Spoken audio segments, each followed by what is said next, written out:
ராஜா சாருக்கு ஒரு அட்வைஸ், இந்த ஊர் பெண்களை பார்த்து சிரித்து விடாதீர்கள். நான் எங்க ஊர்லயே சிரிக்கிறது இல்லை.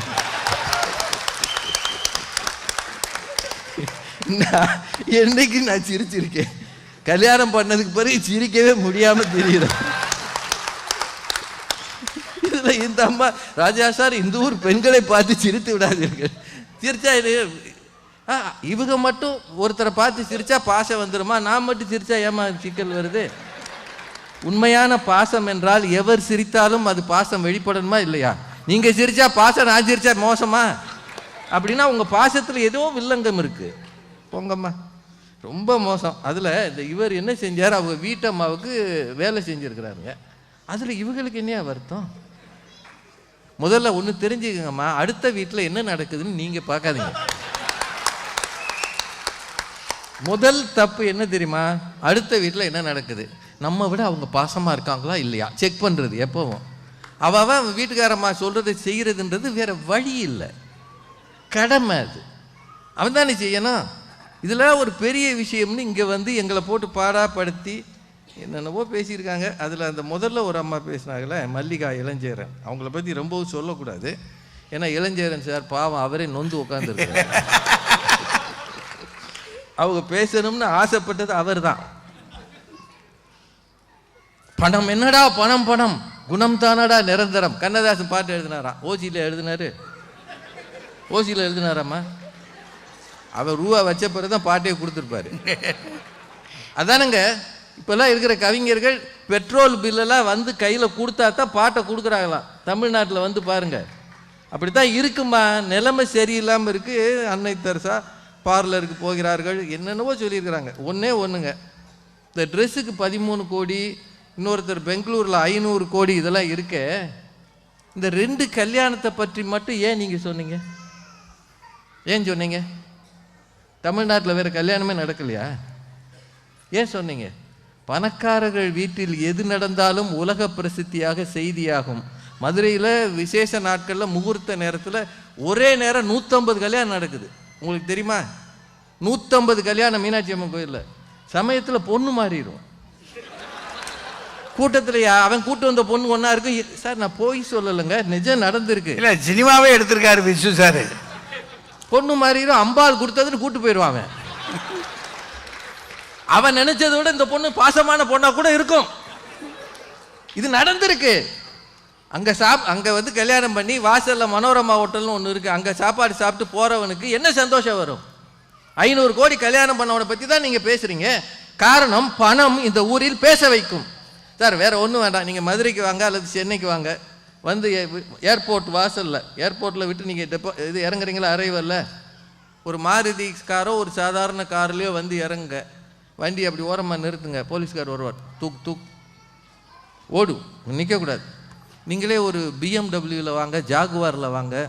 இப்போ இளஞ்சேரன் சார் ஒரு வண்டி வச்சுருந்தாரு, வால்வோவா, அதில் வாங்க, நோ பார்க்கிங்னு போட்டிருக்கோம். போலீஸ் நிற்பார், அந்த வண்டி அங்கே நிறுத்துங்க. அவர் வந்து வணக்கம் சார், நீங்கள் நில்லுங்க சார். பணம் பேச ஆரம்பித்தால் உலகின் அத்தனை மொழிகளும் அமைதியாகிவிடும். அதான் உண்மை. இன்னைக்கு என்ன தேவைன்னா பணம் தானே தேவை. இவ்வளவு தூரம் வந்து உட்காந்துக்கிட்டு ஏங்க உங்களுக்கெல்லாம் சொந்தக்காரர்கள் இல்லையா இந்தியாவில்? சொல்லுங்க, சொந்தக்காரர்களே இல்லையா? அவங்க வீடுகளில் விசேஷமே இல்லையா? இங்கே பாசக்காரர்கள்லாம் என்ன செய்யணும்? ஒவ்வொரு சித்தப்பா வீட்டில் நடக்கிற அத்தனை விசேஷத்துக்கும் அங்கேருந்து அட்டன் பண்ணணும், இலை எடுத்து போடணும். சித்தப்பா வீட்டில் நடக்கிற அத்தனை விசேஷத்துக்கு முன்னாடி நிற்கணும். நீங்கள் எப்படி போகிறீங்க? ரொம்ப முக்கியமான கல்யாணத்துக்கு அதை விட முக்கியமாக அவங்க கூப்பிட்டுருந்து நமக்கு மொய் செஞ்சுருந்தா ஒரு ஆள் மூலமாக கொடுத்து வரீங்க. அப்படியே போனீங்கன்னா ஒரு ஆள் போய் அட்டன் பண்ணுறீங்க, அதுதான் முடியும். என்ன காரணம் என்ன? இங்கே மட்டும் இல்லை, சிங்கப்பூரில் இருக்கிறான், அமெரிக்காவில் இருக்கிறான், அவன்லாம் ஏன் இந்தியாவுக்கு வர்றதில்ல? ஏன் வரல? ஒரே விஷயந்தான், இங்கே நல்ல வாழ்க்கை இருக்குது, வசதி இருக்குது. இந்தியாவில் அசதி இருக்குது. பாசம் இல்லாமலாம் இருக்குது. ஒரு 3 பேர் பேசி இப்போ ஒரு அம்மா வேற ரெடி ஆகிக்கிட்டு இருக்கு. சார் ஒரு சில விஷயங்கள் அந்த அணி சொன்னதில் இந்த அம்மா ஆனி மேடம் சொன்னாங்க, ஒரு வீட்டில் திருடி விட்டார்கள், திருப்பதிக்கு போய் வந்த உடனே திருடி விட்டார்கள், 2 லட்டு தான் மிஞ்சியது, அவன் கீன்னு கிறுக்கனாக அலைந்தான். பணம் அவசியம் இல்லைன்னா அவ்வளவும் போய் 2 லட்டு மீந்த பிறகு அவன் என்ன செஞ்சுருக்கணும்? திருப்பதி வெங்கடாச்சலபதி என்னை எப்படி காப்பாற்றியிருக்கிறாரு, இனிமேல் லட்டை பிட்டு பிட்டு நானும் என் மனைவியும் பிள்ளைகளும் வயிறார சாப்பிடுவோம், போனது அப்படியே போகட்டும்ல சொல்லியிருக்கணும். போலீஸ் ஸ்டேஷனுக்கு ஏன் போனேன்? பணம் தேவையில்லை என்றால் அப்படியே விட்டுற வேண்டியதானே. பணம் பாவ செயல்களை செய்ய தூண்டும் என்றால் உங்கள் அக்கௌண்ட்டில், அதில் யாரோ சொன்னாங்களே அந்த மாதிரி தான் நினைக்கிறேன், நீங்கள் சம்பாதித்து உங்கள் அக்கௌண்ட்டில் தானே போடுறீங்க, அப்புறம் என்ன ஊர் பே அக்கௌண்ட்டில் போடுவான்? அதுக்கு அங்கே வெயிலில் நின்று சம்பாதிச்சுட்டு இருக்கா. நாங்கள் சம்பாதிச்சாலும் எங்கள் அக்கௌண்ட்டில் தான் போடுவோம். சார், பணத்தோட வேல்யூ எப்போ தெரியும்? நல்லா யோசிங்க. பணத்தோட வேல்யூ எப்போ தெரியும்? நவம்பர் 8, 2016 இவர் கூட சொன்னார். அன்னைக்கு தெரிஞ்சது எங்கள் பேங்க்கில். நானும் பேங்க்கில் ரொம்ப காலம் வேலை பார்க்குறேன். நவம்பர் 8, 2016 அதுக்கு முந்தின வாரம் எங்கள் பேங்க்குகள் எல்லாம் திடீர்னு மேனேஜர் சொல்லுவார், போய் எல்லாம் அக்கௌண்ட் பிடிச்சிட்டு வாங்க, நிறைய கஸ்டமர்ஸை கூட்டிகிட்டு வாங்கன்னு. நான் நேரடியாக எங்கள் வீட்டுக்கு எங்கள் பேங்க் பக்கத்தில் இருக்கிற தெருவெல்லாம் போய் ஆளுகளை கூப்பிட்டோம். வீடு வீடாக போய், வாங்க சார் பேங்க்கில் அக்கௌண்ட் ஓப்பன் பண்ணுங்கள், அக்கௌண்ட் இருக்கிறது நல்லது, பிரதமர் சொல்லியிருக்கிறார், இவ்வளவு சொன்னோம். எல்லோரும் என்னை பார்ப்பாங்க, சார் நீங்கள் டிவியில் தானே பேசுகிறீங்க, பின்ன இந்த ஏஜென்சி எடுத்திருக்கீங்கன்றான். அவன் என்ன நினைக்கிறான், எனக்கு இதில் ஏதோ கமிஷன் கிடைக்குதுன்னு நினைக்கிறான். நான் சொன்னேன், இல்லையா நான் அந்த பேங்க்கில் வேலை பார்க்குறேன்னு. பேங்க்கில் வேலை பார்க்குறாள், ஏன் பேங்கை விட்டு வெளியே வந்தீங்கன்றான். தெருவில் வந்து நாங்கள் கேன்வாஸ் பண்ணதை கேவலமாக நினச்சாயா. அத்தனை பேர் நவம்பர் 10 வந்து அக்கௌண்ட் ஓப்பன் பண்ண நிற்கிறான். அதில் வேடிக்கை என்ன தெரியுமா? ஒருத்தர் அக்கௌண்ட்டில் 2.5 லட்சம் ரூபாய் இந்திய ரூபாய்க்கு மேலே போடக்கூடாதுன்னு அரசாங்கம் சொல்லிடுச்சு. யாரெல்லாம் 2 லட்சத்துக்கு மேலே போடுறானோ அவனுக்கெல்லாம் இன்கம் டேக்ஸ் நோட்டீஸ் வந்துடும். நிறைய பணம் வச்சுருந்தாங்க சார். முடியாமல் கிடந்த தாத்தா 88 வயசு இருக்கிறாள்லாம் அப்படி அச்சு தூக்கா தூக்கிட்டு வந்தாங்க. எங்கள் பேங்க்கும் மாடியில் இருக்குது. அது வரைக்கும் அந்த ஆளுக்கு கஞ்சி கூட ஊற்றிருக்க மாட்டான். அந்த பாச கட்சியில் இருக்கிற ஆள் நிறைய அங்கே இருந்திருக்கும். அவ்வளோ பேர் அச்சு தூக்கா தூக்கிட்டு வந்து கைரேகையை நாட்டி ஒரு பாட்டியம்மாலாம் உட்காந்துருக்கு, தலை கிடுக்கிடுன்னு ஆடுது, எல்லாரையும் பார்த்து சிரிக்குது. நாங்கள் போய் இந்த கைரேகை வைக்கணும்ல, ஏன்னா அதுக்கு கையெழுத்து போட தெரியாது. கைரேகை வைக்கிறோம், ஸ்கேன் எடுக்கிறோம்னு அது நினச்சிக்கிட்டு இருக்காது. நிஜமாகவே அந்த பாட்டியை பார்க்க எனக்கு வேடிக்கையாக இருந்தது. கடைசியில் அவ்வளவு வச்சுட்டு அது தலையில் 2.5 லட்சத்தை கட்டிட்டு, நீங்களாம் நினைக்கலாம் எவ்வளவு பாசம் இருந்தால் ஒரு பாட்டி தலையில் 2.5 லட்சம் போட்டான்னு. அவன் கீழே நாமினேஷன் போட்டு அவன் பேரை போட்டான் பாருங்க. அதில் தான் இருக்கு. நாமினேஷன் போட்டாங்க, காசு இல்லாமல் நாங்கள் நின்ன காலம் இருக்குது. அவன் காசுக்கு ஏடிஎம் முன்னாடி க்யூவில் நின்று. எல்லாத்தையும் விட அன்றைக்கு இந்த நவம்பர் 10 நாங்கள் அப்போ தான் பேங்க்கு போகிறோம். நிறைய கூட்டம் இருக்குது. போலீஸ் வச்சு க்யூவை கண்ட்ரோல் பண்ணுறாங்க. ஏன்னா பணம் அவ்வளோ ஃப்ரீயாக கிடைக்காது. 100 ரூபான்றது அன்றைக்கி பெருசு. பாரதி மேடம் மாதிரி மொத்தமாக வச்சுருக்கிறவங்களுக்கு கவலை இல்லை. அவங்க பர்ஸு ஒன்று இருக்குது, அதில் கிளி ஜோசியக்காரன்ட்ட கூட அத்தனை கார்டு இருக்காது, 32 கார்டு இருக்குது. அவ்வளோ கார்டு வச்சுருக்காங்க. எந்த கார்டை எடுக்கிறாங்கன்னே தெரியல. நமக்கு ரேஷன் கார்டே தரமாட்டேங்கிறான். அவ்வளோ கார்டு வச்சுருக்கவங்களுக்கு பிரச்சனை இல்லை. ஆனால் ஒரு ஆள் வந்து ரொம்ப வயசானவர் பாவம் போல் வந்து நின்று என்னை இப்படி கூப்பிட்டாரு. அவர் வேறு எதுவுமே கேட்கல. ஐயா ரொம்ப முடியலை, கவர்மெண்ட் ஆஸ்பத்திரிக்கு போகிறேன், ஒரு நோட்டு தான் இருக்குது, இதுக்கு கொஞ்சம் மாற்றி கொடுக்குறியா அப்படின்னு கேட்டார். ஒரு 500 ரூபா நோட்டு, அதாவது அது அன்னைக்கு செல்லாத நோட்டு. அவரை பார்க்க எனக்கு பகீர்னது. என்னடா இந்த மனுஷன், வெறும் 500 ரூபா நோட்டு, அதுதான் அவனுடைய மொத்த மூலதனம். அவன் ஆஸ்பத்திரிக்கு போகிறான், அங்கே போனால் என்ன ஆகும்னு தெரியாது, க்யூவில் நிற்க அவன் உடம்பு ஒத்துழைக்கலை என்று கொடுத்தாரு. அவர் பார்த்து சரி போங்கன்ட்டு நான் அங்கேருந்து கேஷியர்கிட்ட போய் வாங்கி 500 ரூபாய் கொடுத்து விட்டேன். ஏன்னா இதை மாற்றுறதுக்கு வேறு வழி இல்லைன்னு. காசு இல்லாத போது தான் காசோட அருமை தெரியும் மேடம். 3 பேர் அந்த அணியில் உட்காந்துக்கிட்டு நடுவில் ஒருத்தரை வேறு இப்படியே உட்கார வச்சுக்கிட்டு எங்களெல்லாம் பார்த்தா உங்களுக்கு கேவலமாக தெரியுது. 1 2 மட்டும் பெல் அடிச்சிட்டார் ஐயா. தபஷீஸ் ஐயா சொன்னது மாதிரி நாம் பணத்துக்காக ஓடணும் அப்படின்னு நாங்கள் நினைக்கல. ஆனால் அடிப்படையில் பணம் தேவை. நீங்கள் இன்றைக்கி உங்கள் வீட்டில் யாராவது பாசமலர் படம் போட்டு பார்த்தீங்கன்னா உங்கள் பயலுக்கு உங்களை என்ன நினைப்பாங்க? நேர்மையாக சொல்லுங்கள். பாசமலர் முழு படமும் போட்டு கைவீசம்மா கைவீசு, கடைக்கு போகலாம் கைவீசுன்னு அவை பயலுக்கு சைடில் இருந்து என்ன தான் லூஸ் ஆகிட்டாரு. அவன் தான் அழுகுறான், இந்தாலியா அழுகுறாரு. டேய் நாங்கள்லாம் பாசம் மலர்டா அப்படின்ற போய வேலையை பாரியா. பாசம் என்று சொல்லிக் கொண்டிருப்பது இப்போது வேடிக்கையாக போய்விட்டது. உண்மைதானங்க அது. பாசத்தோடு வச்சுருந்தீங்கன்னா 2.5 வயசில் பள்ளிக்கூடம் அனுப்ப முடியுமா பிள்ளைகளை? பாசத்தோடு இருந்தால் அந்த பிள்ளையை இங்கே ஓமானில் படிக்கிற இருக்கிற பிள்ளையை இந்தியாவுக்கு அனுப்ப முடியுமா? யூகே அனுப்ப முடியுமா? படிக்க போய்த்தானே ஆகணும். உலகம் பறந்து விரிந்தது. அங்கங்கே போய் நீங்கள் வாழ்க்கையை தேட வேண்டும். அப்படித்தானே இருக்கிறோம். பாசத்தை வச்சு என்ன பண்ண போறீங்க? இதுதான் உண்மை நிலை. கடைசியாக ஒன்று இந்த பிக் பாஸ்னு ஒரு நிகழ்ச்சி யாராவது பார்க்குறீங்களா? பார்த்தீங்களா பார்க்கலையா?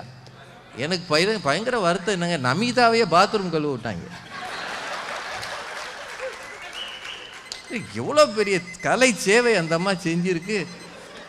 கடைசியில் அதை விட கொடுமை என்னன்னா, அந்த அம்மாவுக்கு பொருந்தாத உடைகளாக போட்டு வேற விட்டாங்க.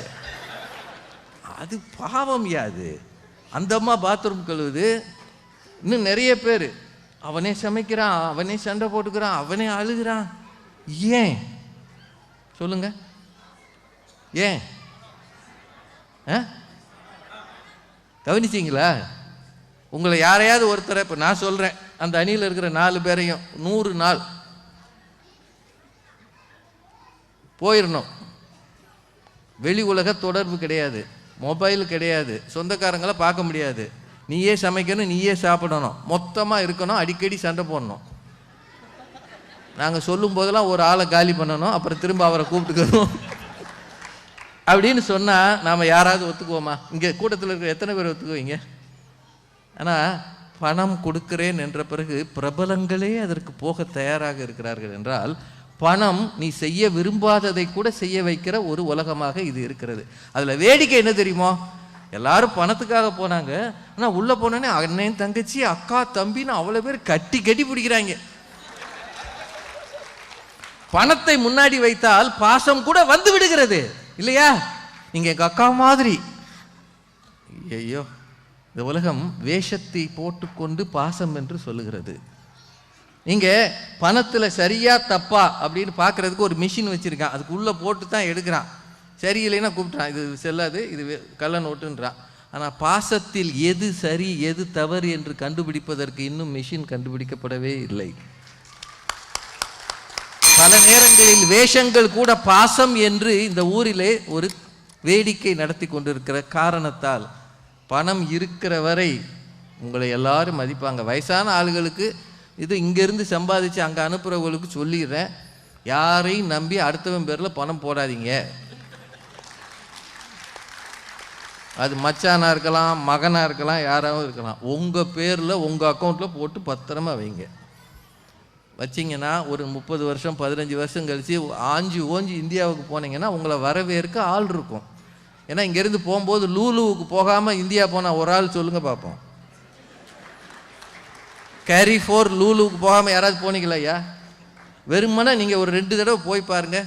நீங்கள் 2 தடவை போய் பெர்ஃப்யூமு அது இதுன்னு கொடுத்தீங்கன்னா இன்னும் சில ஆளுகளுக்கு சில ஸ்பெஷல் சரக்கெல்லாம் இருக்குது. மச்சான் வரோம் அப்படின்னு போவான். நீங்கள் அங்கேருந்து போய் 2 பெட்டி நிறைய பாசத்தை கொண்டு வந்திருக்கிறேன், ஆளுக்கு ½ கிலோ அள்ளி தருகிறேன்னா ஒரு போய் அடுத்த தடவை உங்களோட பேச மாட்டான். அதனால் அந்த கட்சி ரொம்ப பெரிய கட்சிங்க. ஏன்னா பாச கட்சி அறிவுரை சொல்லும். 4 பேரை வரப்போகிறாங்க. இன்னொரு அம்மா என்ன சொன்னாலும் கேட்டுக்கங்க. எப்படி இருந்தாலும் உங்கள் காசை நீங்கள் பத்திரமா பார்த்துக்கங்க. ஏன்னா அவங்க எல்லாரும் பர்ஸை கவனமாக வச்சுட்டு தான் இங்கே வந்து பேசுகிறாங்க. நீங்களும் அப்படி கவனமாக இருந்தீங்கன்னா புத்திசாலியாக பொழப்பீங்க. பாசம் என்று சொல்லி ஏமாற்றியவர்கள் காலம் காலமாக உண்டு. அந்த ஏமாற்று வழியில் போய்விடாதீர்கள். பணத்தை சேருங்கள், பணத்தினை பெருக்கு, செய்க பொருளை. நான் திருவள்ளுவர். பணத்தினை பெருக்கு. பாரதி சொன்னார், எங்கே போனாலும் பணம்தான் இந்த உலகத்தை ஆளுகிறது. பணம் இல்லை என்றால் இந்த உலகம் உங்களை ஒரு நாளும் மதிக்காது. பணம் படைத்த வீட்டினிலே வந்ததெல்லாம் சொந்தம், பணம் இல்லாத மனிதனுக்கு சொந்தம் எல்லாம் துன்பம் என்று கண்ணதாசன் எழுதி வைத்தான். மறந்து விடாதீர்கள் என்று சொல்லி இவ்வளவு சிறப்பாக கேட்ட உங்கள் அத்தனை பேருக்கும் நன்றி சொல்லி வணங்கி விடைபெறுகிறேன். நன்றி.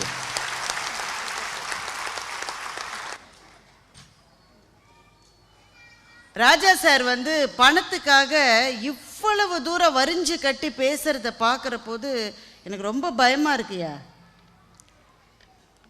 இவர் பாருங்களேன், என் பர்ஸில் என்னென்ன இருக்குன்னு எல்லாத்தையும் பார்த்து வச்சிருக்கேன். இந்த லட்சணத்தில் அவர் ஆனிக்கு அட்வைஸ் பண்றாரு, அடுத்த வீட்டில் என்ன நடக்கிறதுன்னு நீங்க பார்க்க கூடாது, அவங்களாவது அடுத்த வீட்டில் தான் என்ன நடக்குதுன்னு பார்க்குறாங்க. நீங்கள் பக்கத்தில் உட்கார்றவங்க பர்ஸில் என்னென்ன கார்டு இருக்குன்னு பார்த்துருக்கீங்க. நீங்க எடுத்து பார்க்கும்போது பார்த்துருப்பாருமா.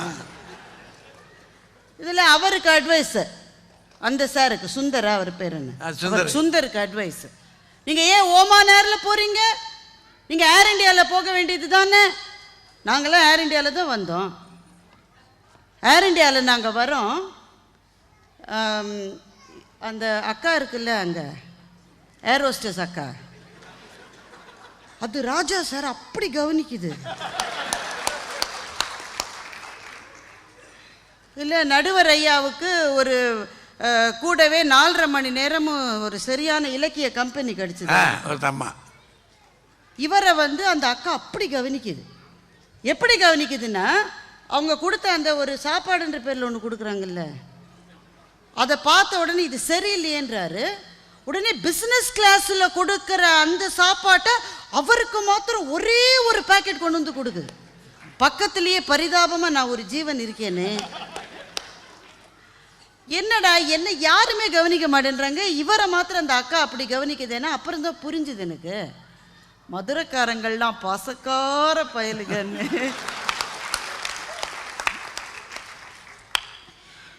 இல்லை, எனக்கு ஏன் இவ்வளவு வெகமெண்டா பாசம் என்பதற்கு எந்த விதமான மதிப்பும் இந்த சமூகத்தில் கிடையாதுன்னு இவங்க 4 பேர் பேசியிருக்காங்கன்னு எனக்கு புரியல. எனக்கு அதில் ராஜா சார் பேசுகிற போது சொல்கிறாரு, அன்னை தெரசாவே நன்கொடை வாங்கியிருக்காங்கன்னு சொன்னாங்க.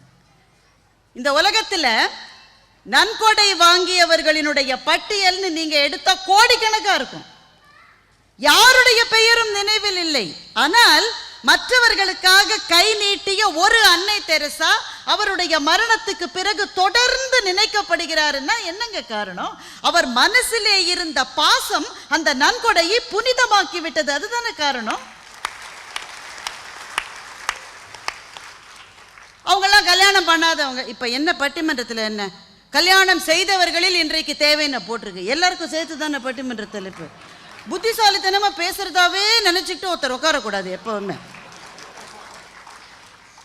அதில் வேற இந்த அம்மா சொல்லுது, இந்த முதல்ல பேசின ஜாஸ்மின் அம்மா சொல்றாங்க, ராஜா சாரை பாருங்க, பணக்காரருக்கு வந்து பொண்ணு கொடுத்துருக்கா, ரஜினி சாருக்கு பொண்ணு. அம்மா 10 வருஷம் ஆச்சுமா படம் வந்து, ஸ்ரேயாவே பாதி பாட்டி ஆயிடுச்சு, இன்னமும் அதையே சொல்லி. பணக்கார ரஜினி சாருக்கு பொண்ணு கொடுத்ததுனால சிரிச்சுக்கிட்டே இருக்காராம். பின்னாடி இருக்கிற பேனரை பாருங்க, அவர் சிரிக்கிறாரா? நான் தான் சிரிச்சுக்கிட்டு இருக்கேன், ஐயா சிரிச்சுக்கிட்டு இருக்காரு. உம்முன்னு ஒரு ஆள் உட்காந்துருக்கு, அவங்கள பார்த்து இவர் சிரிக்கிறாங்கன்றாங்க. இந்த அணியே இன்னைக்கு இப்படித்தான் கோக்குமாக்கா இருக்கு. அவங்க ராஜா சார் கேட்குறாரு, நீங்கள் 100 ரூபாய் கொடுத்து ரங்கநாதர் தரிசனம் காட்ட உங்கள் மனைவியை கூட்டிகிட்டு போனாதான் ரொம்ப நல்லா தரிசனம் இருந்ததுன்னு அவங்க சொல்லுவாங்களாம். இது என்ன மதிப்பீடு? இது சுவாமியை பார்க்கறதுக்கு போகிற போது சில பேர் லைனில் நிற்கிறாங்க, சில பேர் காசு கொடுத்துட்டு சீக்கிரம் போகிறாங்க. காசு கொடுக்க முடியாம கியூல நிக்கிறவன் எந்த நம்பிக்கையில சார் நிக்கிறான்? என்கிட்ட காசு இல்ல, ரங்கநாதரை பார்க்க முடியாதுன்னு அவன் ஒத்துனாது திரும்பி போறானா சார்? ஏன் நிக்கிறான் அவன்? காசு கொடுத்தவர்கள் ரங்கநாதரை பக்கத்தில் பார்க்கலாம், காசு கொடுக்காதவர்களை ரங்கநாதர் பார்த்து கொண்டிருக்கிறான்ற ஒரே நம்பிக்கையில தானே சார் அவன் போறான். அவன் என்ன மதிப்பீடுகளை நீங்கள் வளர்க்கிறீர்கள்? நீங்கள் கண்ணதாசன் காசு வாங்கிட்டு தானே கவிதை எழுதினாருன்னு சொல்றீங்க. எத்தனை கவிஞர்கள் வறுமையிலே உழன்று கொண்டு தமிழ் தாய்க்கு சேவை செய்திருக்கிறார்கள். பாரதிக்கு அடுத்த வேளை சோறு இல்லைங்க, அவன் எழுதலையா? அவன் கவிஞன் கவிதை எப்போ வரும் தெரியுமா?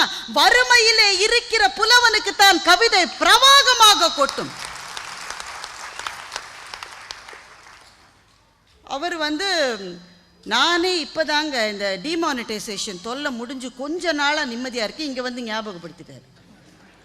அவங்க பேங்க்குக்கு ஒரு பாட்டி வந்த கதை, அதுக்கு வந்து அது தம் இம்ப்ரெஷன் வச்ச கதை.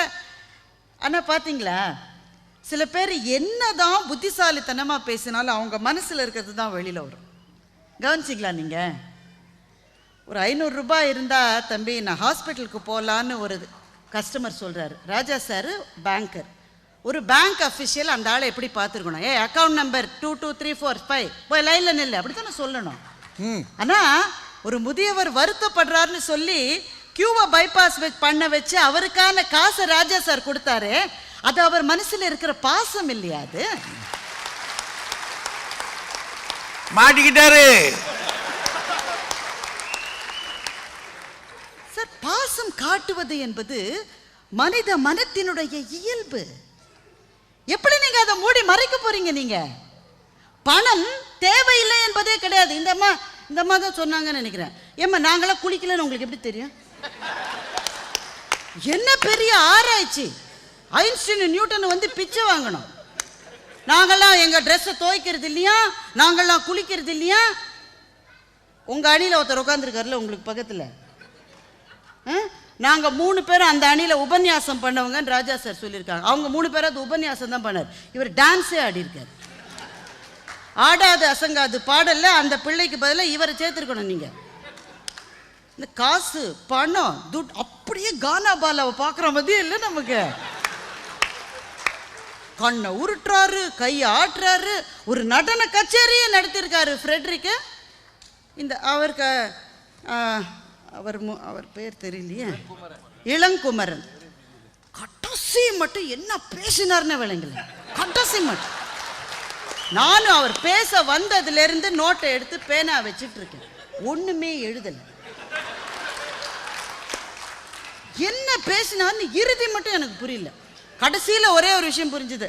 அந்த அம்மா ஆனி வந்து அவங்க வீட்டில் சபீனா டப்பால பணம் வச்சிருக்கிறத இவர் எப்படியோ மோபம் பிடிச்சிருக்காருன்னு புரிஞ்சு.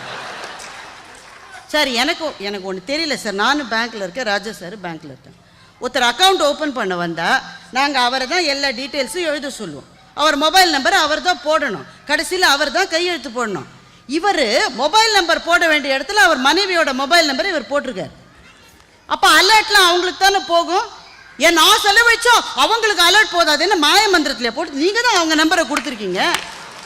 பேங்க் அக்கௌண்ட்டில் கொடுத்தது தன்னுடைய நம்பரா மனைவியினுடைய நம்பரான்னு தெரியாமல் கோயா மாதிரி இருக்கிறவங்களாம் பட்டிமன்றத்தில் பேச வந்த அவ்வளவு பாசத்தில் இருந்திருக்காருமா. காமராஜரை பற்றி ராஜா சார் சொன்னார். இது அப்போ முன்னாடி இருந்த தலைவர்கள்லாம் இன்றைய வாழ்க்கைக்கு தேவையில்லைன்னு சொல்லிட்டு இவர் ஒரு கதை சொன்னார். காமராஜரை தெருவில் போகிற போது ரோட்டில் காரில் போகிற போது 2 பிள்ளைகள் வந்து மத்தியான சாப்பாடு நீயா போடுவ என்று கேட்டார்கள். இது சரித்திரத்தில் இடம்பெற்ற சம்பவம். இங்கே இருக்கிற எல்லாத்தையும் நான் கேட்குறேன், இன்றைக்கு தமிழ்நாட்டில் இது நடக்க முடியுமா? ஒரு அனிதாவினுடைய மரணத்துக்காக குரல் கொடுக்க வேண்டும் என்று கல்லூரி மாணவர்கள் நினைக்கிற போது 4 பேருக்கு மேல ஒரு இடத்துல கூடக்கூடாது என்றுதான் இன்றைய அரசியல்வாதிகளால் சொல்ல முடிகிறது. ஆனால் நேற்றைக்கு இருந்த ஒரு அரசியல்வாதி ஆடு மேய்க்கிற ஒருவனுக்கு சாப்பாடு போட்டாலாவது அவன் படிக்க வருவானா என்று யோசித்திருக்கிறார் என்றால் இந்த தமிழ் சமுதாயத்தின் மீது அந்த மனிதன் வைத்த பாசம் காரணம் யாருக்கு? எப்படி அந்த ஒரு அரசியல்வாதியை காலங்கள் கடந்து நாம நினைச்சிட்டு இருக்கோம். அவர் இறந்து போன போது சட்ட பாக்கெட்ல 60 ரூபாய் தானே இருந்தது. ஏன் இன்னமும் ஞாபகத்தில் இருக்காரு? எத்தனையோ கொடை பணக்காரர்களினுடைய பெயரெல்லாம் மறந்து விட்டோமே, காமராஜனுடைய பெயரை ஏன் மறக்க முடியல? இந்த மண்ணின் மீது பாசம் வச்சு தொலைச்சிட்டாரியா அந்த ஆளு. அவ்வளவுதான் விஷயம். பணம் எதையெல்லாம் செய்யும் என்று இவர்கள் பட்டியல் போட்டார்கள். எதையுமே நாங்கள் மறுக்க போவதில்லை. பணம் எல்லாவற்றையும் செய்யும். பணத்துக்கான சக்தி மகத்தானது, நாங்க மறுக்கவே இல்லை. ஆனால் பணத்துக்கான மகத்தான சக்தி என்ன செஞ்சிட்டு இருக்குனாக்க, எதையும் இந்த உலகத்தில் வாங்க முடியும் என்கின்ற பொய்யான நம்பிக்கையை இந்த சமூகத்தில் விதைக்கிறது பணம். அதனாலதான் சொல்றோம், அதை மாற்றுங்கள். பாசத்தின் மீது நம்பிக்கை வைக்க நம்முடைய குழந்தைகளை பயிற்றுவீங்கள். இன்றைக்கு அதுதான் தேவைன்னு சொல்றோம். பணம் எல்லாத்தையும் வாங்கிட முடியும் இவங்க 4 பேர் சொல்றாங்க. நான் கேட்கிறேன் அவங்களே சொல்றாங்க, என்கிட்ட பணம் நிறைய இருக்கு, என்கிட்ட. இவர் சொல்லி இன்கம் டேக்ஸ் ரேட் வந்துடும் போல. நல்ல மனசு 4 பேர் இருக்கும். ஒரு பேச்சுக்கு வச்சுக்கலாம், பணம் இருக்குன்னே வச்சுக்கோங்க சார், நிறைய பணம் இருக்கு என்கிட்ட, எல்லா பணத்தையும் நான் கொடுக்குறேன் சார், என்கிட்ட இருக்கிற எல்லா பணத்தையும் நான் கொடுக்குறேன், எனக்கு ஒன்றே ஒன்று வேணும், நீங்கள் வாங்கி கொடுங்க, ஒன்றே ஒன்று வேணும் எனக்கு. எங்கள் அப்பா இறந்து போய் 3 வருஷம் ஆகுது. அவர் எப்போ பாரு ஒரே டிஷர்ட் தான் போடுவார். நாங்களாம் திட்டுவோம், ஏப்பா எப்போ பாரு இதே டிஷர்ட்டை போட்டிருக்கேன் அப்படின்னு திட்டுவோம். ஆனால் அதுதான் ரொம்ப பிடிக்கும், அதே தான் போட்டுட்ருப்பார். அவருடைய மரணத்துக்கு பிறகு அந்த டிஷர்ட்டை நான் எடுத்துக்கிட்டு ஒரு பிளாஸ்டிக் கவரில் போட்டு அதை நான் வச்சுக்கிட்டேன். ஏன்னா அதில் அப்பாவினுடைய வாசனை இருந்தது. இப்போ 3 வருஷம் ஆயிடுச்சா, அந்த கவரை பிரித்து பார்த்தா அந்த வாசனை இல்லை சார். இப்போ அது கம்மியாயிடுச்சு. நான் எல்லாம் படுத்தி தரேன், எனக்கு அந்த வாசனை வேணும், எனக்கு வேணும். கிடைக்காது சார், பணத்தினால எல்லாத்தையும் வாங்க முடியாது. நீங்க எல்லாரும் இங்க சலாலாக்கு வந்திருக்கிறத பத்தி அவங்க சொன்னாங்க. ஓமானி ரியோல்ஸ் சோ பவர்ஃபுல், நல்லா இருக்கு. டாலரினுடைய சத்தம் இனிமையா இருக்கு. ரியாலினுடைய அந்த கரன்சியினுடைய சுரசுரப்பு ரொம்ப நல்லா தான் இருக்கு. ஆனா நீங்க எல்லாரும் இந்தியாவிலிருந்து கிளம்பி வந்த நாளை நீங்க யாருமே மறந்துருக்க மாட்டீங்க. நீங்க எல்லாரும் கிளம்பி வந்த நாளை நீங்க யாரும் மறந்துருக்க மாட்டீங்க. நீங்களாம் கிளம்பி வந்த நாள் எனக்கு தெரியாது, சக்கரவேல் கிளம்பி வந்த நாள் எனக்கு தெரியும். சக்கரவேல் ஏர்போர்ட்டில் நான் அன்றைக்கி பார்த்தேன். என்னுடைய நண்பன், என் கூட படித்தவர், அவர் முதலாக வெளிநாட்டுக்கு கிளம்பி வந்த நாளில் அவர் ஏர்போர்ட்டில் நான் பார்த்தேன். கலங்கி நின்ற அவருடைய முகம், கண்ணீர் சிந்திய அவருடைய மனைவியினுடைய அந்த நடுங்குகிற அந்த குரல். அப்போ அவருடைய குழந்தைக்கு, முதல் குழந்தைக்கு 2 வயசு. அது என்ன நடக்குதுன்னே புரியாம அப்பா எங்கேயோ கிளம்புறாருன்னு பார்த்து கொண்டிருந்த அந்த குழந்தையை பிரிய முடியாமல் பிரிந்து அந்த கையை விலக்கிக்கிட்டு கடைசியில் சக்கரவேதம் முதல்ல வெளிநாடு போறாரா, சூட்டு கோட்டெலாம் போட்டு அம்மா நெத்தியில் பெரிய திருநீர் வச்சிருக்கு அவருக்கு. அந்த திருநீரோடு அந்த குழந்தையினுடைய கையை விட முடியாமல் ஏர்போர்ட்டுக்குள்ள, அழக்கூடாது, ஆண் அழக்கூடாதுன்னு சொல்லி வளர்த்துட்டாங்க இல்லை இந்த நாசமா போற சமூகத்தில். அழக்கூடாது, அழாம வந்த அந்த சக்கரவேலினுடைய அந்த உருவம், அந்த பிம்பம் இன்னமும் நினைவிருக்கிறது. நீங்கள் அத்தனை பேரும் கிளம்பி வருகிற போது ஏர்போர்ட்டில் உதிர்ந்த கண்ணீர் துளிகள் இன்னமும் காயாமல் தான் இருக்கிறது. பணம் வேணும், அதுக்கு தான் வந்தீங்க, நாங்க மறுக்கல அத. ஆனா எவ்வளவு இழந்துட்டு வந்திருக்கீங்க. நெருங்கிய சொந்தம் ஒன்று இருக்கிறது, ஒரு திருமணம், போக முடியல. மனசு அந்த நாளில் இங்கே பதைக்கிறது, துடிக்கிறது, இருக்கா இல்லையா? காசோட போய் நீங்க லூலுக்கு போகாம ஊருக்கு திரும்பி போயிட முடியுமான்னு ராஜா சார் கேட்கிறாரு. இப்பெல்லாம் லூலுல நீங்க வாங்கிட்டு போற பொருளை ஊருக்கு கொண்டு போகாதீங்க, யாருமே சீந்த மாட்டாங்க. எங்க ஊர்லயே எல்லாம் கிடைக்குது, எல்லாம் கிடைக்குது. அதெல்லாம் 10 வருஷம் முன்னாடி நீங்க ஏமாந்தப்போ அப்படியோ சாக்லேட்டா பர்ஃப்யூமா நாங்களும் லூஸ் மாதிரி வாங்கிட்டு இருந்தோம். இப்ப எங்க பிள்ளைகளே எங்கிட்ட சொல்லுது, அதெல்லாமா அமேசான்ல ஆர்டர் பண்ண $1 எங்க பிள்ளை சொல்லுது. அதனால் இனிமேல் லூலுக்கெல்லாம் நீங்கள் வாங்காதீங்க எதையும், டோன்ட் வேஸ்ட் யுவர் டைம். ஆனால் லூலுலெல்லாம் நிறைய வாங்கிக்கிட்டே வரீங்கன்னு வச்சுக்கோங்களேன். 2 பெரிய பொட்டியோடு தான் ஊருக்கு வரீங்க, வந்திருக்கீங்க. அங்கே பக்கத்து வீட்டில் இருக்கிறவங்க, அந்த சொந்தக்காரங்க, இந்த சொந்தக்காரங்க, எல்லாருக்கும் கிஃப்டெல்லாம் நீங்கள் கொடுக்குறீங்க. சில பேர் ஆர்வமாக வாங்கிக்கிறவங்களும் இருக்காங்க. ஆனால் என்ன கிஃப்ட்டை நீங்கள் வாங்கிட்டு வந்தாலும், அதெல்லாம் இருக்கட்டும்டா, முதல்ல என் கையால் சாப்பிட்றான்னு ஒரு உயிர் சொல்லுது பாருங்க, அந்த உயிருக்காக தானே நீங்கள் போகிறீங்க. ஒருவேளை அந்த உயிர் இல்லைன்னு வச்சுக்கோங்க, அப்புறம் என்ன இந்தியா, என்ன இந்தியா? தாய் இல்லாத போது தாய் நாட்டுக்கே மதிப்பு கிடையாதுங்க.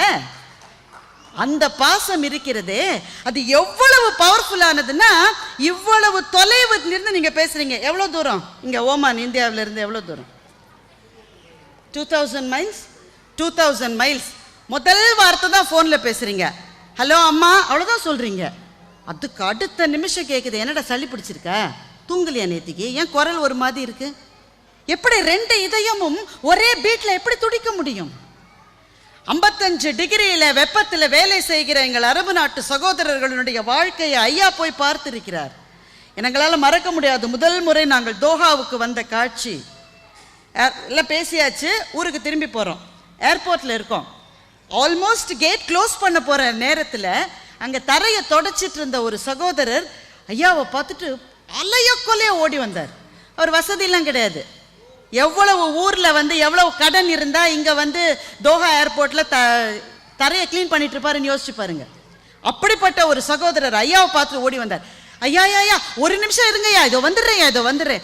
கேட் க்ளோஸ் பண்ண போகிறாங்க சார், டைம் ஆச்சுன்னு நான் சொல்கிறேன், இது வந்துடுறேன்ட்டு எங்கேயோ போனார்.